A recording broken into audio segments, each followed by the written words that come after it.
Chapter 6. Ossa Iacta Sunt. Her hands cuffed at the small of her back, Webb followed the soldiers back to the landing zone where the ship's other shuttle alighted on the ridge near the officers. Probably there to ferry looted artifacts back to the Independence. Teleporting their spoils back through a storm was a risk the officers were unlikely to take. Webb watched a couple of redshirts wrestle a gravjack laden with agropods down the second shuttle's ramp. Maybe they were only going to run some more experiments. Maybe double duty, equal parts looting and terraforming. Always nice to give something back. The sky behind them lit up like a sudden sunrise. Webb and the soldiers turned to see a flare arc lazily under the churning clouds. They followed its trajectory down to the cluster of bridge officers and the silvery little Xeno. Webb went rigid. The soldiers didn't react. They weren't quite sure what they were looking at, until one peered through his binocs and nearly tripped over his feet. Holy! What? Webb tried to keep her voice steady. The soldier passed the binocs to his partner. What the hell is that? A Xeno, said Webb. Looks like a walking pile of fishhooks. The first soldier eyed Webb. Is that what you saw? No, it really wasn't. That one's small and silver. The one in the ruins wasn't shiny. A second flare went up, this one red. The troops stiffened. Comms must be down, said the first. The other hit his badge and only got static. He checked the charge in his rifle. Keep on to the shuttle, he told Webb. You know the way. They were off before she could reply, bounding across tawny sands. Webb looked to the shuttle. Even from here, she caught a whiff of puke. Her eyes went from the Xeno to the dead wheat field where Yolanda 8 appeared to be losing her mind. The Xeno tilted its head to watch the second flare burn its arc through the sky. It didn't seem to mind the glare. Its eyes had darkened and it didn't look away, neither did it cower. If anything, it looked curious. Then it turned its rows of eyes back on them. Blackwell's skin crawled. The oldest parts of his brain screamed for him to kill it, to smash the bug thing to paste with scream-powered bashings of rock. It was all he could do to maintain his composure. Sivos mashed his badge again, got the same burst of static. The storm cell must be swallowing the signal. "Firing line!" he yelled over the wind. A row of rifles knelt in front of the officers. Cool it, Chief. Seagrave seemed more intrigued than alarmed. Fingers off those triggers, boys. Sivos put a hand on the captain's shoulder. "Sir, we're out of contact with the ship. We aren't prepared for—" "I won't have a first contact massacre on my record." The captain shrugged him off. "Lower those guns. What are you all afraid of?" Blackwell admired the captain's sangfroid. What he saw was a child-size metal insect made of jagged shards of chrome. Compound eyes, silver again now that the flare had burned out in the sand's light, regarded him from a wedge-shaped head. A head his brain screamed he should be crushing with a stone. The captain pulled the doctor forward. "Is this what you saw in the ruins?" "Yes and no," said Marwazi. "Well, which is it?" "The specimen we saw was larger. Much larger. At least 5 meters tall. This one is tiny by comparison." "Any idea why?" The question seemed to catch Marwazi off guard. "I can't possibly say at the moment. A juvenile? Sexual dimorphism? It could be a different species entirely. We simply don't have enough information to—" He trailed off as Seagrave sighed. Then why are you even here, Doctor?" "Medical support." Marwazi shifted his feet. "This was supposed to be a dead planet. We left xenobiology on the ship." "What's that on his back?" asked the helm officer. As if it had been waiting for the question, the Xeno held something up for them all to see. Blackwell's blood ran cold. The captain once again seemed more fascinated rather than concerned. "Is that—" "It is." Blackwell watched it unfold like a pockmarked flag in the wind. "A coalition pressure suit." Webb trotted back towards the wheat field. She probably should have continued onto the shuttle. Not probably. Absolutely should have. But it wasn't going anywhere. She owed it to herself to get an unpanicked look at what she'd seen down below. She was also curious to know why 8 was going bonkers, and Webb could hardly calm her with her hands tied, had the comms even been working. She crunched through the edge of the field to find 8 trying to get Winesboro to pay attention to her armful of wheat stalks. His eyes were glued on the Xeno-officer interaction half a K away. "Hey," she nudged 8. "What's going on?" I could see you flailing halfway to the shuttle." "There's a Xeno over there," Winesboro said absently. "Yeah, there sure is." "How about that? Is that the, Same type. Smaller, though. Maybe an adolescent?" The doctor was with the officers. He'd offer a better guess. "So what's with..." With a hiccup, H shoved the bundle of broken stalks in her face. "Look!" Webb did. It looked like old wheat. "At what?" "The grain!" 8 was near panic. "The heads!" Had Webb's hands been free, she'd have run her fingers over the stalks. As it was, she could only squint at them through the grit. The winds were increasing. "These look..." They were mostly bare. What little grain remained appeared to be crushed. "How do these look?" There was a familiar pattern to them. "Nod?" 8 nodded, her eyes huge. "They ate these." "Who did?" "They did." "Not the Xenos." "No!" Webb shook her head. "You're losing me." 8 tossed the stalks and knelt. The floor of the field was a tangled mat of dried, flattened stalks. She pulled a few aside. Webb's whimper yelp was enough to get Winesboro to look. Beneath the stalks lay a desiccated body in red. "Shit," said Webb. Winesboro said nothing, though his face twitched a couple of times. Webb's throat felt dry. She forced it to swallow. "You said they..." 8 nodded and hiccuped. She pulled more of the mat aside, revealing a half-dozen mummified red shirts. "Shit indeed," muttered Winesboro. The alien waved the suit like a kid with a toy flag. The captain smiled.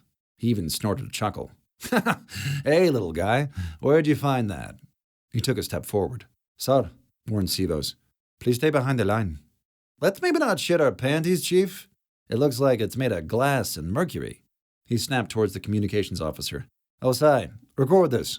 "Aye, sir." He started spooling on his datapad. Sivos leaned in close.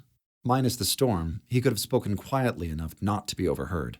"Sir, we are cut off from the ship." "Even better," the captain grinned. "Do you know how rare first contact footage is? And here we are, forging ahead, on our own like Columbus and Clark. Look, he's waving it like a flag."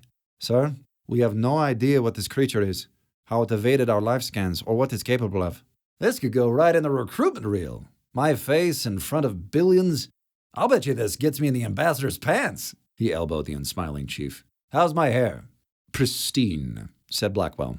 He hit record on his datapad. Sivos motioned for Blackwell to cut. "Sir, as chief of security, I must insist you return to the shuttle." "I smell panty shit, Chief." "Ossa, make sure you get footage from a side angle so we'll have cutting points. Blackwell, get inserts, cutaways. This really has to sizzle. You soldiers keep those guns down. I don't want you looking aggressive." The captain straightened his uniform, took a step closer to the alien. The Xeno reared up, mantis-like, doubling its height. The soldiers' rifles rose in response. All smiles, the captain motioned for them to lower their weapons. Then he shook his head, his expression sour. "I can do it better. Let's take that approach again. Guns up." The soldiers eyed one another. "Come on!" The captain mimed raising a rifle. "Let's get those up!" "Sir, please," said Sivos. The soldiers complied. Seagrave whirled on them, arms raised, as if staring down a firing squad, and motioned dramatically for them to lower their weapons. Then he turned, framed perfectly by the theatrical storm lighting, and nodded toward the Xeno. "Friend, do you understand? Friend?" The cameras didn't catch the soldiery eye rolling. The alien shook the pressure suit. Then it darted back a few meters. "He's out of frame," said Ossa. "I've still got him," said Blackwell. The Xeno trotted forwards again and shook the suit. It ducked its head, then abruptly rolled onto its back and writhed as if in pain. It sprung back upright, skittered back a few meters, and it ducked its head again, a repetitive scoop nod. "What do you think he's doing?" Blackwell asked the doctor. "I can't say," said Marwazi. "Phillips might have a guess." "Xenobiology's back on the ship.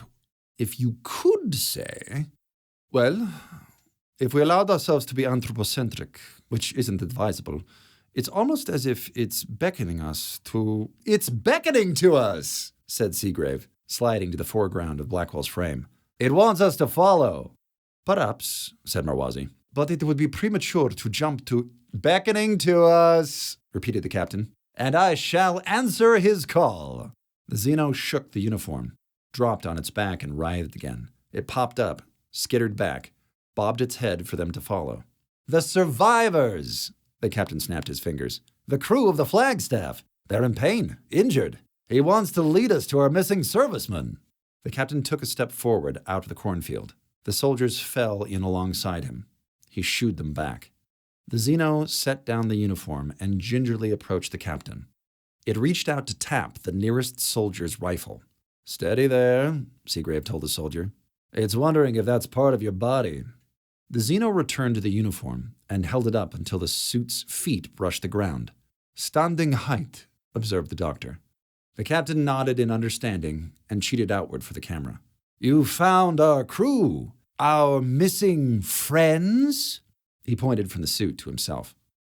The alien set the suit on its back like a cape and skittered up the low hill towards the ruins. It hesitated there, set the uniform down in their field of view, and vanished over the rise. When they didn't follow, it poked its head over the hill, skittered back into view, pulled the suit a meter closer to the crest, and disappeared again. Sir, we need to go, said Sivos. We do, said the captain. He hiked towards the hill. Cool as a freeze seal, Winesboro squatted to scan the desiccated crew remains. What killed them? Webb asked. Started 8. Damn it. Didn't catch that. Dehydration. A scan will show you. I haven't got a scanner, said Webb. Or a hand-free. Winesboro's scanner hummed and chirped. He grunted. She's right. Cause of death was dehydration. Webb was incredulous. You mean to tell me they stood in the middle of this field and Bunking died of thirst? Looks like. After eating the grain. Why? Webb looked out over the circular acre of field. The hell kept them inside? When no one answered, she turned to see both of them staring across the expanse to where the Xeno was waving the uniform. The color had drained from Winesboro's face. He tapped his badge. Winesboro to Seagrave. Static. He hit it again. Winesboro to Captain. Please respond. Static. 8 hiccuped. A sense of dread crept up Webb's spine. She felt like running. Absolutely should have continued to the shuttle. Winesboro loaded 8's arms with the stocks. Get these back to the ship.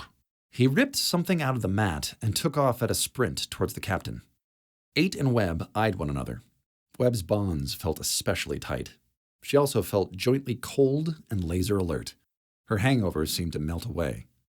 A quick break in the clouds brightened the sky. Not for long, just a single burst of light, but enough to reflect off the horde of shiny carapaces arrayed behind the hill.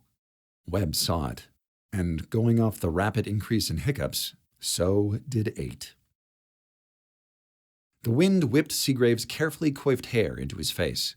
He flicked his eyes clear, annoyed. They'd have to fix that in post.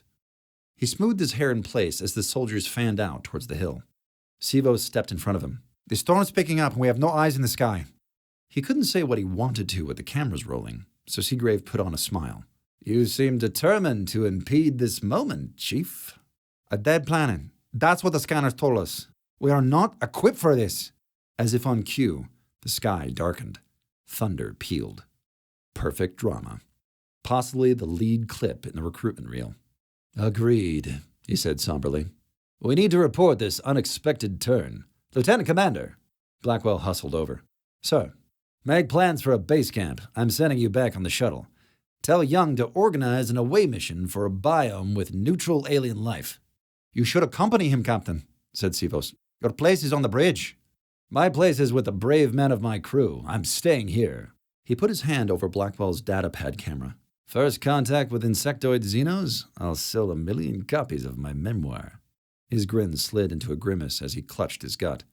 He also slid sideways. Sivos steadied him. You're not well. You think, Chief? His stomach roiled. He felt like he needed a burp for an hour. We'll edit that part out. Arwazi scanned him. Seagrave swatted his hands away. Captain? I don't need footage of that. Just give me a Dramamine, Doctor. He blinked. Doctor? Arwazi had frozen. A moment of realization. And based on the brow furrow, Not a pleasant one. Sivo saw it too. "What is it, Doc?" "The Xeno," the doctor said vacantly, as if in a dream. "Why did it bring the suit?" "To show us he found the crew," said Blackwell. "If they found the crew," the doctor turned to look at him, "why not just bring a crewman?" The captain blinked. He saw the faces of the officers shift. A yell from the side made them turn. Through the swirling strands of the storm, they could see Winesboro running their way from the other field, shouting and waving his arms. "Go see what he wants," said Seagrave. "A treadmill, apparently," said Blackwell. Winesboro had stopped, out of breath. He held something up. Sivos pulled on his binocs and grunted. "That's a skull," he said matter-of-factly. A shout of alarm. The soldiers who'd reached the top of the rise were sprinting back their way. Behind them, a wave of chrome spilled over the hill. Xenos, a swarm of them, moving much faster than the one in uniform had, their forelimbs held out like cavalry sabers. They rolled over the soldiers farthest back in line, their limbs stabbing through their blast armor as if it were eggshell. The captain mashed his badge. "Emergency teleport, now!" More static. The remaining soldiers opened fire. Bolts of colonnaded energy ripped into the alien wave, flinging Xenos back, but others kept coming. As did the ones who'd been shot, the ones the rifle should have turned to dust and ozone. The captain felt his balls try to crawl back into his body. This wouldn't be going in the recruitment vid. "Set weapons to kill." "They already are!" barked Sivos. Sand exploded before them. Soldiers screamed. There were Xenos in their line, bursting up from the dirt like demonic bladed gophers. A few scissor-quick slices and bisected soldiers fell. "Fall back!" Whatever Sivos said next was lost as the storm dropped and engulfed them completely. Through stinging grit and whirling winds, Seagrave could discern only chaos and screams and the whump of falling bodies. He swallowed the churning in his gut and scrambled for the shuttle, only to find himself surrounded by a ring of silvery aliens. It parted around the alien wearing the Coalition uniform like a cape, the Xeno who'd waved it like a flag. It rose up to its full height and chittered. Scythe-like blades swung out of its forelimbs like giant switchblades. "Now let's talk about this." Seagrave rose, raised his hands. "No one knows more about interspecies communication than me." He straightened his uniform. "There are two ways this can go. One provides a lot of honey for everyone involved. The other, the Xeno leapt for him." Webb saw the blood jump up from the captain's neck. A little plume of red, a crimson ribbon from a distant paper doll.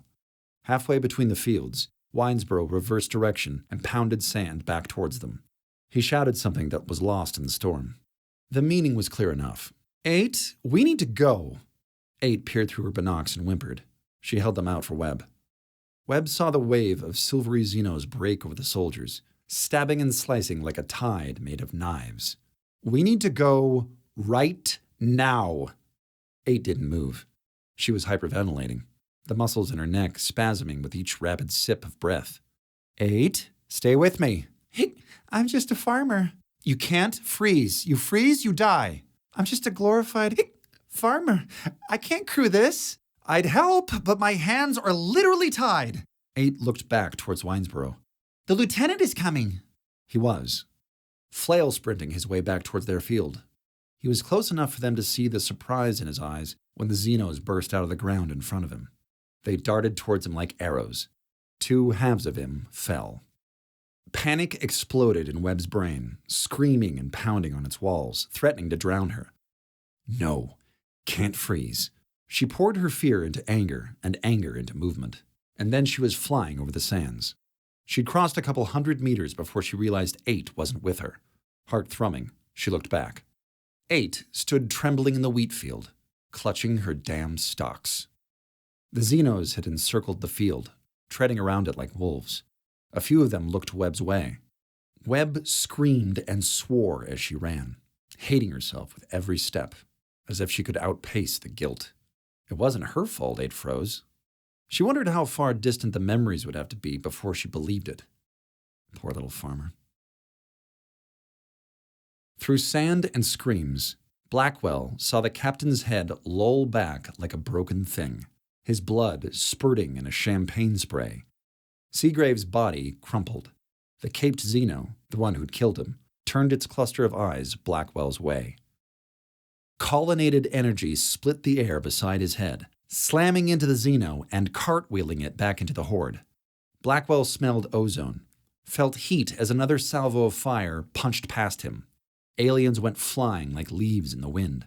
Blackwell staggered towards the laser fire. Sivos had rallied his soldiers into a wedge, an ancient firing line sending a phalanx of rifle fire into the swarm.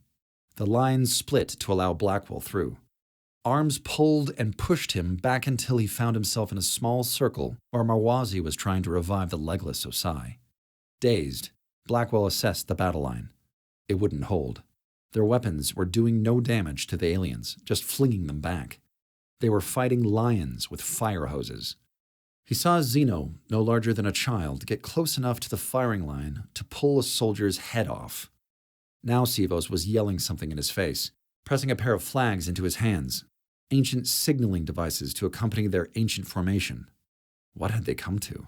And now, Sivos was turning him towards the shuttles, pointing at the rocky outcropping above the landing zone. Sivos ducked back into the firing line, shouting orders directly into his sergeant's ears. Their forces shifted, a fighting retreat towards the ridge. Numbly, by rote, Blackwell went through the signals from that class he'd bitched about. That everyone had bitched about. Semaphore in the age of starships? Signaling the shuttles for emergency evacuation. Webb pounded into her shuttle at a dead sprint, whipping past Adler and Swank on the ramp, who were watching the carnage unfold with forgotten ration bars in their hands. "Get in the shuttle!" she yelled back at them. They jerked and hustled in after her as if the notion hadn't occurred to them. She threw herself into the crash harness, tried to wriggle in as best she could with her hands clamped behind her back. She looked up to find everyone staring at her. Yes? What do we do? Asked the pilot. Webb blinked. Why are you asking me? You're the highest rank, said Adler. You're kidding me. They didn't look like they were joking. Webb scanned the shuttle. No officers on board. No soldiers either. They'd run for the captain when the Xenos showed. What about the kid? The pilot gestured to Bilson, who was lying unconscious in the puddle of his own vomit. You're the highest capacitated rank. But he got the hangover spray. It doesn't work if you're drunk, said Swank. You're up. Lurd. Okay. Evacuate. They had to evacuate. That should be easy enough.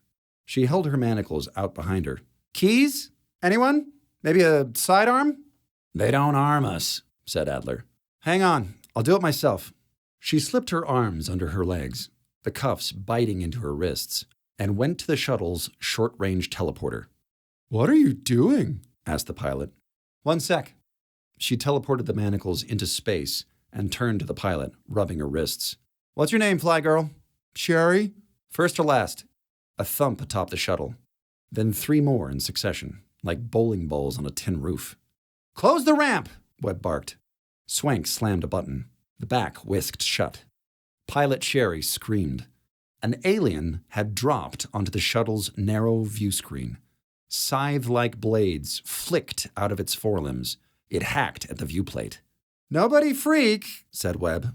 That's 15 centimeters of solid. The blade went through the view screen and Sherry's shoulder like an ice pick through glass. Sherry screamed and threw her hands up to defend herself.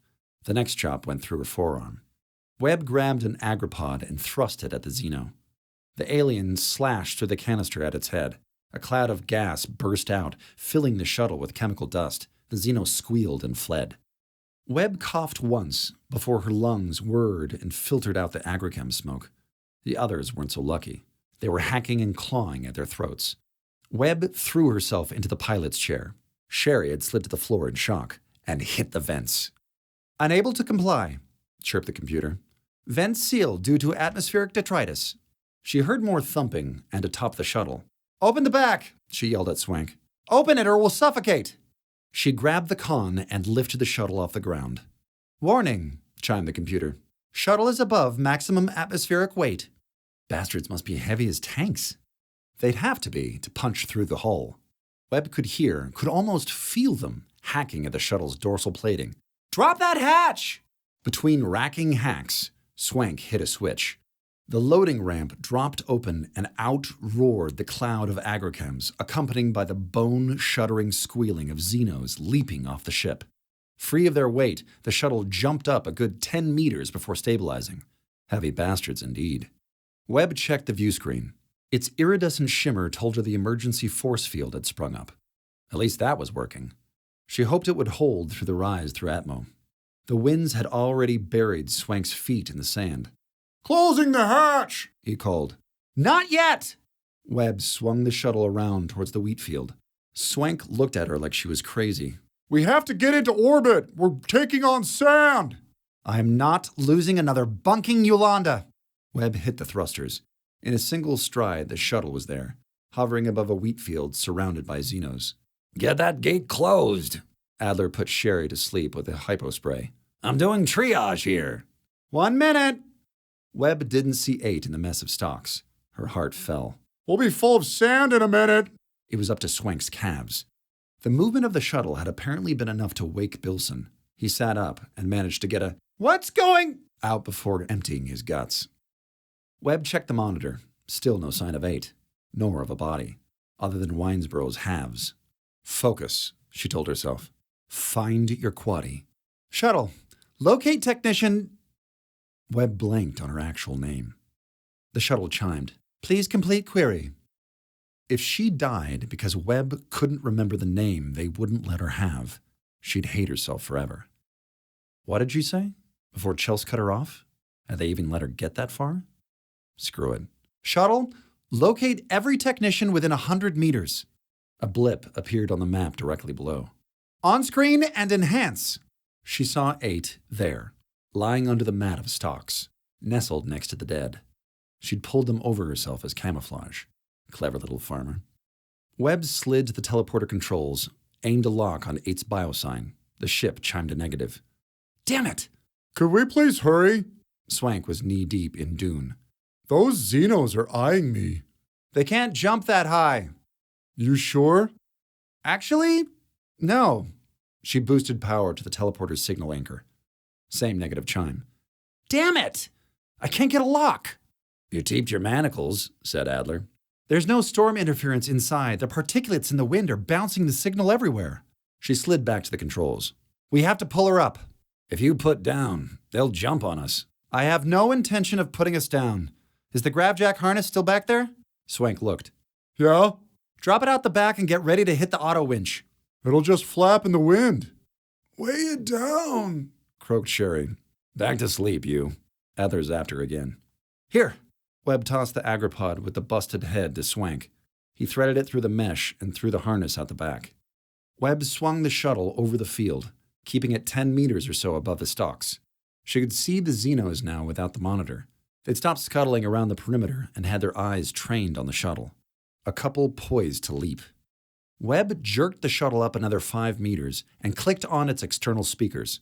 It was probably the first time they'd been used for something other than crowd dispersal. 8! She couldn't see movement in the field. Climb on the harness and we'll pull you in. She saw movement. 8 pulled the stalks aside and wove her arms through the mesh of the harness. Good farmer. Winch her in! She'll smack the gate. Webb grunted. Lord. Hang on. I mean you, 8. She hoped 8's grip strength was up to snuff and hit the thrusters as gently as she could. The shuttle still shot away into the storm. The harness flew out behind them, 8 dangling on it like a kitten from a bough. Swank hit the switch. The moment they'd cleared the field, Xenos started leaping for them. A couple came close, soaring 30 meters up from a sprint.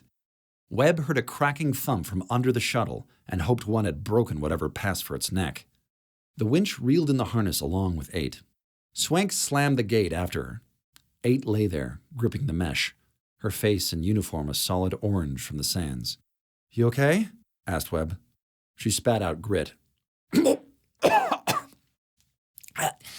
I don't like away missions. Now can we? Swank pointed up. Hell yes. Webb spun back to the monitors. Heading back to the ship, bringing her about...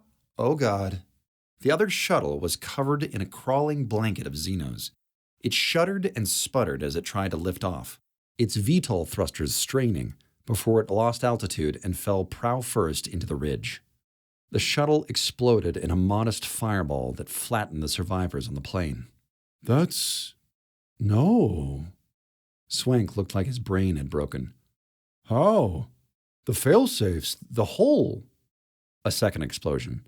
The flames had crawled to the skid of agropods at base camp and blown it into a column of bruised smoke. Webb heard a shrieking like metal on dry ice, louder even than the explosion. The Xenos collectively fell back. Pilot stable. Adler slipped into a harness. What did I miss? Holy fuck! What happened to the shuttle? Too many Xenos in their weight. Webb mimed her fist crashing. But it's solid impervium, Swank hollered. That force wasn't enough to break the bulkhead, so why would it explode? Not sure it matters, said Webb. Punctured a fuel line? You saw them chop through our view screen. Who knows what they cut over there? I'd like to go home now, said 8. Look! Adler pointed out the view screen. On the field below, the survivors, flattened by the shuttle's explosion, were just starting to stir. The horde of Xenos was likewise reforming. They were heading for the shuttle when it went down, said Webb. She took a quick head count. I couldn't help but notice that we're still here, said Adler. Let's get back upstairs. We've got wounded. The survivors were regrouping, laying down fire to avoid being outflanked. It was a futile maneuver. Webb could see the trail of Xenos extending all the way back to the ruins. They'd be encircled eventually. We can't just leave them there. Sure we can, said Adler. It's not like they'd come back for us, said Swank. Webb gritted her teeth. Everyone strap in! With a detached sense of dread, Blackwell watched their shuttle explode. A cold grip tightened around the back of his skull. He would leave his bones on this alien world. It was only a matter of when. Sivos apparently hadn't got the message. He was still directing fire as if he hadn't just watched their ride home drop out of the sky. He'd hemmed the survivors against the rocky outcropping where the soldiers could pool their fire against the Xenos. The location also kept them from burrowing up under the target soldiers. Not that it mattered. He was only delaying the inevitable. Sunshine would never know what happened to him. She'd be stuck forever in the computer of his quarters, wondering why he never came back for her. The soldiers had switched their rifles from burst to beam. Those flowed out like streams of molten sun to lash the Xenos back. And lash them they did. Beams were more effective in keeping them away, but they severely drained the charge. They'd have minutes at most before their cells were empty. Blackwell was so focused on their approaching doom that he didn't notice the other shuttle until the cheer had gone up from the soldiers. His heart leapt when he saw it. Then it froze as he did the math. The soldiers' joy was premature. Not everyone was going home. Sivos didn't make the connection. Just a few more minutes, boys. The boat home is here. Blackwell pulled Sivos close. We'll be over the weight limit. We'll ditch the gear, Sivos said between beams of fire. Toss rifles as we board. That'll buy us a couple extra bodies. It should, but which bodies? Sivos regarded him flatly. That's a command call. The other shuttles shuddered overhead like a kite in a gale. There was no place for it to set down that wouldn't be immediately overrun. Blackwell watched a stream of Xenos peel off to circle around and up the side of the outcropping, moving faster than spiders up a wall. In moments, they'd be within leaping distance of the shuttle. Chief, we need a landing spot. Sivos was already on it, directing soldiers to sweep the rock with their particle beams. Xenos tumbled off and were whisked away by the storm. The Xenos pressing forward from the ground were ducking the particle streams now, clustering together to hold against the beams like boulders in a stream, or ruggers in a scrum. Blackwell could see why. The horde was increasing, more streams of silver flowing from the ruins to reinforce them. All the Xenos had to do was push on their held positions and they'd be overrun.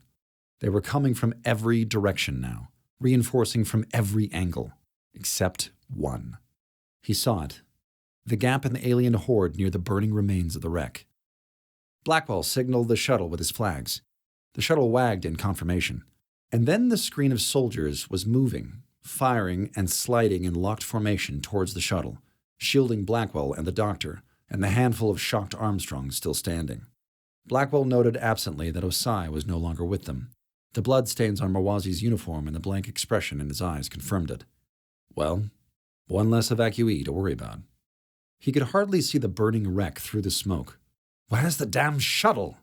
It dropped like a thunderbolt, crushing a cluster of forward-creeping Xenos, and fired its maneuvering thrusters to grind aliens beneath it like a pestle in a mortar.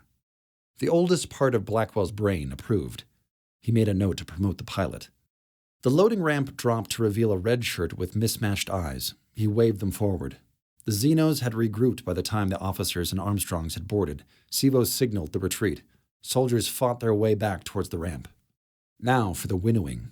The who got to go home. The burden of leadership could be cruel sometimes. Blackwell pulled himself toward the controls and balked when he saw who was sitting there. Blackwell gawked at Webb, his eyes huge in a face caked with sand. Sivos and the first of a wedge of soldiers clambered aboard behind him. Blackwell seemed too surprised to be pissed. "Where's the tech I left in charge?" "Pickled." "What?" She nodded toward Bilson. "Pilot's been injured. I was the only one left who could fly." Whatever he was thinking about saying, he bit it off. "Stand by for liftoff." The computer chimed. "Warning. Shuttle is above maximum atmospheric weight." "Jettison the gear," said Blackwell. "Already have," said Webb. Familiar thumps drew Blackwell's gaze up. "That's them," Webb told him. "We don't go soon, they'll drag us down. Hang on." She jerked the shuttle into the air. Crew not strapped in hit the floor. Blackwell braced himself against a bulkhead. "The hell are you doing?" "Buying us time." She slid the shuttle over to the burning wreck, hit the stabilizers, and blew the thrusters on minimum. Smoke from the wreck billowed over the remaining soldiers. The Xenos squealed and fell. Webb landed the shuttle again. She didn't have time to grin before she heard more thumps from above. "I can shake them off, but we've got to get airborne." "Warning," the computer reminded them. "Shuttle is above maximum atmospheric weight."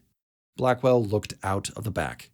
The dozen or so remaining soldiers were nearing the shuttle, as was the doctor who must have hung back to treat the wounded. Alarm lights bathed the shuttle red. "Warning, shuttle is critically above maximum atmospheric weight." "Sir?" Jacob slid sideways to speak in Blackwell's ear. Webb hadn't seen him since the review panel. "What do we gotta do, sir?" Blackwell's eyes flitted from Sivos to Jacob's. He swallowed, put on his command face. "All junior technicians off the shuttle." Everyone stared at him. "You heard him," squeaked Jacobs. "We'll evacuate by rank," said Blackwell. "Those staying at camp, hold position. We'll come back for you after the storm." "That's a death sentence," said Webb. Blackwell stared at her coldly. "You all knew what you signed up for." Webb spun to the controls. "I can take the deflectors and shields offline, put their power into thrust. Storm's overwhelming those systems anyway." Blackwell straightened. "Off the shuttle. That's a direct order." "We can cut out the interior struts." She pulled up a load-bearing schematic. "Look! Shuttle would need major repairs, sure, and the ship would have to tow us in from orbit, but get them off my shuttle," Blackwell told the soldiers. The soldiers looked to Sivos. Blackwell's nostrils flared. "Damn it! Either some of us die or we all die." "So you admit it's a death sentence," said Webb. "We'd be dead already if they hadn't come back," said Sivos. Blackwell glared at the chief. "You wanted a call? I'm making a call." "We don't leave crew behind," said Sivos. Blackwell jabbed a finger at Webb. "She does." He spun to the teleporter. Before Webb could flinch, the shuttle melted away and she was falling. She hit sand with wind howling in her ears. Streaks of heat flashed by overhead. "He teeped me. The bastard teeped me in front of the firing line." 8 hit the dirt beside her.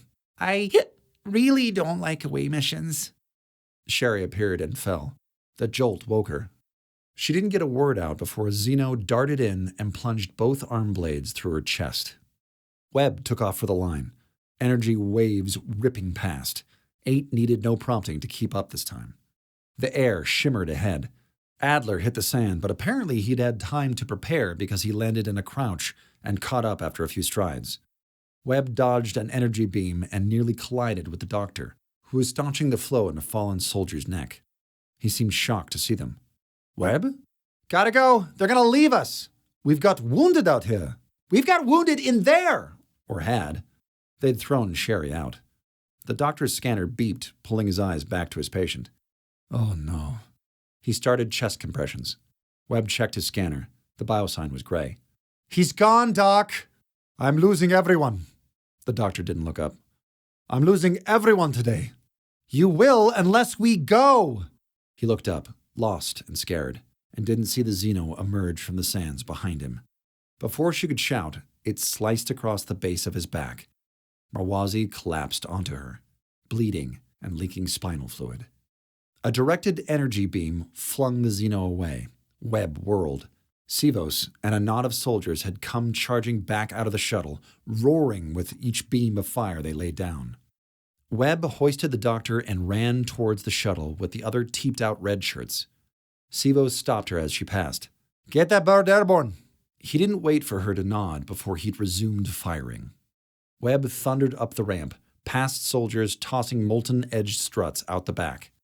Move! She set Marwazi down. He'd gone white with the shock. We need help! The doc needs help! An Armstrong she didn't know ripped a medkit off the wall and ducked down beside him. At the controls, Blackwell staggered to his feet, his eye black, his nose a bloody waterfall. Webb surmised Sivos had disagreed with his decision to leave them behind. Torch in hand, Swank lasered the last of the cargo clamps out of place and chucked it out the back. We've caught what we can, he told Blackwell. Any more and we'll crack like an egg on takeoff. Blackwell looked back out. The Xenos had regrouped and encircled Sivos and his rescue party. Vent the smoke at them again, said Webb. They don't like that. Blackwell wiped his sleeve across his face. Close the gate. The Armstrong at the lift controls, Jacobs, balked. Sir? The gate, repeated Blackwell. Close it. Webb was about to protest when Marwazi groaned. Jacobs had frozen. But the soldiers. Blackwell's jaw clenched. They made their choice. Now, if you can't do what has to be done, get the hell out of the way. Jacobs hit the lift. A cry went up from the soldiers outside as they heard the hydraulics engage. Blackwell turned away from them and threw himself behind the controls. And then the shuttle was rising, climbing drunkenly through the storm.